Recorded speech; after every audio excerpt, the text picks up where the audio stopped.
Be a supporter. Support her in sports with Chelsea Sherrod.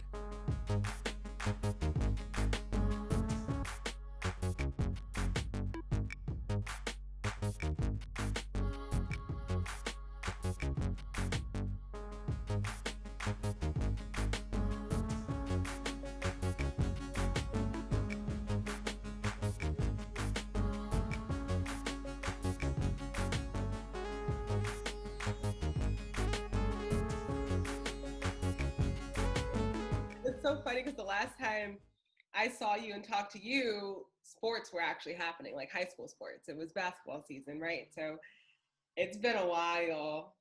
Yeah, it's been a long time. I kind of want to get to know you a little more too, Okay. and ask you, when did you realize that basketball was for you? Um, I started playing in the 8th grade, and it was more because my history teacher, I went to Brookfield from the end of 7th grade on, and I had not played sports before that. And our history teacher was also the boys' modified basketball coach. And I had some height. I had zero coordination at that time, zero talent. And he kept encouraging me to play, and I did. And we had, of course, an A team and a B team, and I was on the B team. But it was something that I think as an adolescent I could control my effort, and I could control what I brought to the game. And even at that young level, I give my history teacher slash modified coach a lot of credit, as well as all the boys that I played against or with and against, because that was a time when that didn't happen. And um and that that helped me get prepared to play girls varsity the next year as a freshman. So, and I still was not very good then, but it was something that it was a challenge for me. And I was like, you know what, I can either rise to the challenge, or I can just give up and quit. And that wasn't an option. And I just felt, because as an adolescent, you feel like you have no control of, all drama 24/7. And I felt like, that was a place in the world that I had some kind of control. You have to give yourself credit, I think, for having that sort of insight at that young age to say, you know what, this is something that if I put this much effort into it, I can become really good at it. Or even if I don't even like it, I did it and I understood what came with it and then I moved on. But I think it's important for kids to, be able to just do the experience, play the sport, just like try. Do and be ready to fail. But what I had that I can't say that every adolescent has, was I had such an immense support system. I had my family, I had my friends' parents would come and watch. um, the coaches, even the boys coach at that time was Al Knapp, he's pretty well known in this area. And he took Brookfield to a state championship, the boys, in 1983. And I think you mentioned that in your piece that you did on us. And even him, I mean, we'd walk down the hall and he would say, you know what, I expect you to get 15 or 8, whatever points tonight. And I don't want to hear that you fouled out. So there was, and that's Brookfield, and that's a small school. Everybody just kind of is invested in the success of the kids. And I think kids need a support system, people who will let them fall down. Definitely. But then just say, you know what, don't unpack and live there. Learn the lesson and let's go on. And so that I was very lucky to grow up here. Can you talk a little bit about the status of the program then? And then it went away for a little while, right? Yeah, because I mean, from my freshman year to my senior year, 1 year we couldn't field a team. And my senior year, we had to beg 2 7th graders to play to get, I think, 7 or 8 kids on the team. So I think the Board of Education, as much as it was painful to see, probably made the right call. The interest in that sport had gone down dramatically. our success in that sport had gone down. And it wasn't feasible. It wasn't feasible to field 2 winter sports in a school that size at that time. And I don't know about you, but some of my most long-lasting friendships have come off out of sports. You know, I still keep in touch with my high school basketball coaches. I still keep in touch. Well, Wendy Rogers and Julie Ratton and I all played together. My freshman year in high school basketball was Julie's senior year and was Wendy's sophomore year. So we've been together for, 30 years or more than that. Those have been some of my most treasured friendships. And they've seen, I mean, those people have seen us all at our lowest point, and they've seen us through some of the high points. And I think there's something to be said for that. And when I never thought I would coach. I never thought I'd have the opportunity. And when my family, my husband and my kids and I moved back to Brookfield in 2006, Julie Ratton was instrumental in getting the basketball team back, the girls varsity basketball team. And they started in 2013 to 14, I believe it was. That was the first year. And she had things going on, and it prevented her from coaching the second year. And so the AD at the time called me and said, hey, you know, because I was coaching the modified team at that time. He said, would you like to do that? And I'm like, I don't know. If I'm going to do something, I want to make sure I can do it right and put the time into it. And so the rest is history. But it was important for me right from the get-go that these girls knew that they mattered and that they could do great things. And I think it's very important, like you said, for young girls and young women to see women who were in their shoes, you know, like you're coaching these girls and they're like, wow, like she played for Brookfield and now she's back here and she's giving back to the game. So we fast forward to this past season, like you said, undefeated season, completely, and I just like to say, just balling out, the girls completely balling out, and you won the program's first sectional title in its history. Yeah. What was, I mean, you had an amazing season, and I'm sure you have a lot of experiences and, you know, things that you will always remember, but what was that feeling like when the buzzer sounds, you win the sectional title, you see things have gone full circle for you? What was that achievement like for you?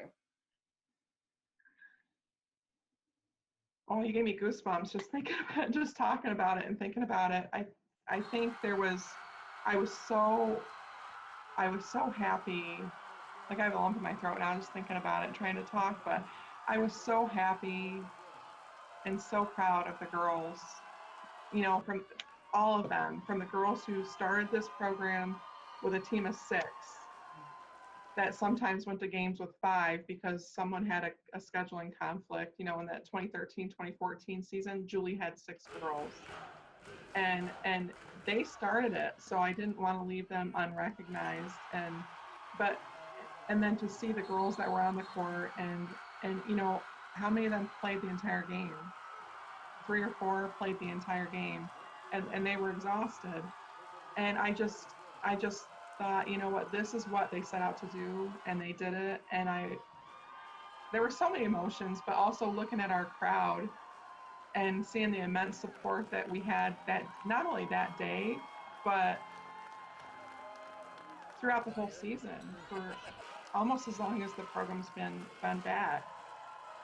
So I was proud of the girls. I was proud of our school, and I was proud of our community, and I was so thankful that I got to play a small part in it. So it's important for me that you realize, and everyone realize, that I didn't do this with them on my own. I mean, there were a lot of people who helped, and I'm so afraid to name people off because I know I'm going to forget someone, but we were the recipient, myself, the girls, we were the recipient of some amazing kindness and mentorship. And I think that's why it was so important for us that we acknowledged our community and we acknowledged the support and the gifts that we were given, because everyone else is not so fortunate. So You win the sectional title. You're on this crazy high, this momentum. Everything is leading up to the state tournament. If not winning a state championship is in your favor, you would have had an amazing run, right? Oh, absolutely. Yeah. Very, very excited. You're anticipating this tournament. All of a sudden, coronavirus happens, and you touched on this a little bit before, but what was that moment like when you had to talk to your girls and to your community who is backing you guys 100%, and you're all just like, the season's over, or we don't know if the season's over yet, but we're putting everything on hold. What was that like for you in that moment? Well, I knew probably 15 minutes before the girls knew, because the coaches in the CCL I work really well with, and actually had one of them called me, and we were in practice. He called me, and he doesn't normally call, so I know that I should pick up if he calls. And he goes, I just saw that the state tournament is, I think initially they put it on hold. Mm-hmm. And then they decided a little bit later that they were just going to flat out cancel it. He said, I just saw that it's on hold. I'm like, cut it out. Right. There's no way. And he said, no, and then about that time, our superintendent, Jim Plows, walked around the corner, and I let this coach go. And I asked Jim, I said, is this really happen? And he said, yeah. He said, we just got the call. But he stayed optimistic too initially. We were thinking, okay, you know what, you think back and you think, how naive, Yeah. or how disconnected were we from what was actually going on, that we didn't realize how big this was going to be at the time. And I'm thinking, and I told the girls, I'm like, we'll keep practicing. Yeah. And then of course that was quickly, I was quickly told, no, you can't do that either. And so, yeah, it just, like, I still have their certificates here from the sectional championship and everything that I have to get back to them. I feel like it was unfinished. There were so many aspects of it that were unfinished. We thought we were going to have the proverbial tomorrow, and that never happened. What does support look like to you, just as a woman in general, and also as a woman in sports? A woman in general, I'm a faculty member at Utica College. I'm the director of their Master's in Nursing program, and I also teach in the nursing program. And I've been a nurse since I was 20 years old. So I've been in the hospital at that time when I first got out was a very patriarchal institution. The doctors came in and you gave them your chair if you were doing your charting. And so given my whole adult life, I would say, support is being understanding, not taking into account what the gender of the person that's actually needing support or help. That empathy is in short supply nowadays in the general population. And that goes a long way. As far as coaching, like I've said, I've gotten a tremendous amount of support. Allowing someone to fail, and not making that the defining moment for that person, and I'll qualify that by saying, I'm not the best coach. I am not the best coach. I don't recognize things that I probably should have recognized. And I don't have, at least to my knowledge, I didn't have people that defined me by those mistakes.